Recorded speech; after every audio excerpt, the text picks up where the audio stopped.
तव्हां ॾिसी रहिया आहियो पारस टीवी न्यूज़ में ख़बरुनि जो सिलसिलो जारी आहे। उडेरो लाल मां रिपोर्ट पेश कए थी मुमताज़ अली वरिया जी।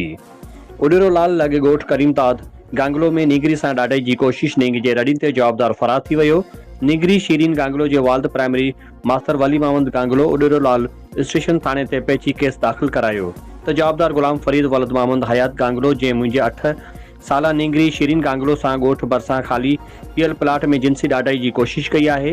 नींगरी जे रड़ियुनि ते वाक़िए वारे हंधि पैतासी जवाबदार गुलाम फरीद असांखे ॾिसी फरार थी वियो।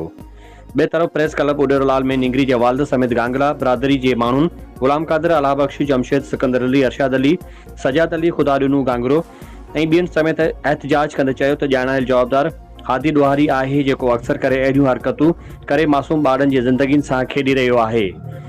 नींगरी शीरीन जो वालिद वली मोहम्मद ॿुधायो त असां बर वक़्तु न पहुचूं हा त ज़ालिम मुंहिंजी न्याणी सां हवस जो निशानो बनाए छॾिया। हिन वधीक चयो त असां मुतालबो था करियूं त गिरफ़्तार थियल जवाबदार गुलाम फरीद गांगलो खे सख़्त खां सख़्त सज़ा ॾिनी वञे त जीअं अहिड़े क़िस्म जी दर्दनाक हरकत न करे सघे।